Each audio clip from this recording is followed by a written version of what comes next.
KSU കരിങ്കൊടി പ്രതിഷേധത്തിനിടെ പരിക്കേറ്റ ആരോഗ്യമന്ത്രി വീണ ജോർജിന്റെ മാർച്ച് 2-ാം തീയതി വരെയുള്ള ഔദ്യോഗിക പരിപാടികൾ മാറ്റിവെച്ചതായി ഓഫീസ് ഇന്നലെ അറിയിച്ചു. 4 ദിവസം പൂർണ്ണ വിശ്രമമാണ് ഡോക്ടേഴ്സ് നിർദ്ദേശിച്ചത്. പരിയാരത്ത് ചികിത്സയിലിരിക്കെ നിർദ്ദേശിച്ച മരുന്നുകൾ ഇപ്പോൾ തുടരുന്നുണ്ട്. തിരുവനന്തപുരം മെഡിക്കൽ കോളേജിൽ തുടർ ചികിത്സ നിർദ്ദേശിച്ചിട്ടുണ്ട്. പത്തനംതിട്ടയിലെ വീട്ടിൽ വിശ്രമത്തിലാണ് ഇപ്പോൾ മന്ത്രി.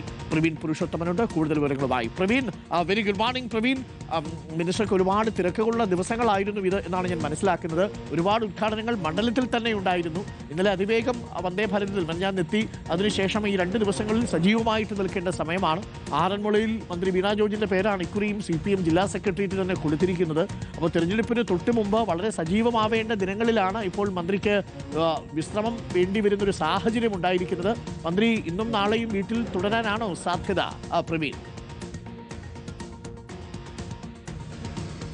വെരി ഗുഡ് മോർണിംഗ് അരുൺ സൂചിപ്പിച്ചതുപോലെ മന്ത്രി ഈ സമയങ്ങളിലൊക്കെ മണ്ഡലത്തിൽ വളരെ സജീവമാകേണ്ട ഒരു സാഹചര്യമാണ് നേരത്തെ ഉണ്ടായിരുന്നത്. പക്ഷേ ഇപ്പോൾ നമുക്കറിയാം, ഞാനിപ്പോൾ നിൽക്കുന്നത് മന്ത്രി വീണ ജോർജിൻ്റെ കൊടുമൺ അങ്ങാടിക്കലിലെ വീടിന് സമീപമാണ്. ഇന്നലെ രാത്രി 8 മണിക്ക് ശേഷം മന്ത്രി വീണ ജോർജ് വീട്ടിലേക്ക് എത്തിയിട്ടുണ്ട്. അല്പസമയം മുമ്പ് ആരോഗ്യവകുപ്പിൻ്റെ ഒരു വാഹനം വീട്ടിലേക്ക് പോയിട്ടുണ്ട്. ഒരു പക്ഷേ രാവിലെ മെഡിക്കൽ പരിശോധനകളൊക്കെ ഉണ്ടായിരിക്കാമെന്നാണ് അറിയാൻ കഴിയുന്നത്. ഏതായാലും മാർച്ച് 2 വരെയുള്ള എല്ലാ ഔദ്യോഗിക പരിപാടികളും മാറ്റിവെച്ചതായി മന്ത്രിയുടെ ഓഫീസ് തന്നെ അറിയിച്ചിട്ടുണ്ട്. അതിനു മുമ്പ് തന്നെ പത്തനംതിട്ട ജില്ലയിലെ ഉദ്ഘാടന പരിപാടികളെല്ലാം മാറ്റിവെച്ചതായി CPIM നേതൃത്വവും അറിയിച്ചിരുന്നു.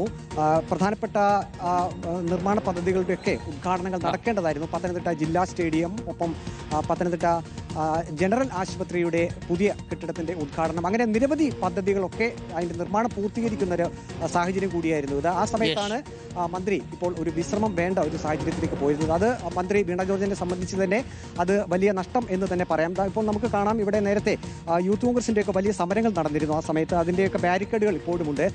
കണ്ണൂരിലെ ആ സംഭവത്തിന് ശേഷം യൂത്ത് കോൺഗ്രസിൻ്റെയൊക്കെ കൊടിമരങ്ങൾ നശിപ്പിക്കപ്പെട്ടിരുന്നു. ആ കൊടിമരം വീണ് കിടക്കുന്നത് നമുക്ക് ഇവിടെ തന്നെ കാണാൻ സാധിക്കും. അങ്ങനെ പ്രക്ഷുബ്ധമായിരുന്നു കഴിഞ്ഞ ദിവസങ്ങളിൽ ഈ ഭാഗം. ഏതായാലും ഇന്നലെ രാത്രി 8 മണിക്ക് ശേഷം മന്ത്രി വീണ ജോർജ് കൊടുമൺ അങ്ങാടിക്കലിലെ വീട്ടിലേക്ക് എത്തിയിട്ടുണ്ട്. നമുക്കറിയാൻ കഴിയുന്നത് ഈ വീടിന് സമീപം തന്നെ ഒരു ക്രൈസ്തവ ദേവാലയമുണ്ട്. ആ ദേവാലയത്തിന്റെ കൂദാശ ചടങ്ങ് ഇന്ന് നടക്കുന്നുണ്ട്. ഒരു പക്ഷേ ചിലപ്പോൾ പോകാനുള്ള സാധ്യതയില്ല എന്നാണ് പ്രവീൺ ഏറ്റവും ഒടുവിൽ അറിയാൻ കഴിയുന്നത്. അപ്പോൾ ഏകദേശം പൂർണ്ണ വിശ്രമത്തിൽ തന്നെയാണ്. നല്ല പെയിൻ ഉണ്ട് എന്നുള്ളതാണ് മന്ത്രിയുടെ ആരോഗ്യനിലയെക്കുറിച്ച് അന്വേഷിച്ചപ്പോൾ അറിയാൻ കഴിയുന്നത്. Thank you Praveen.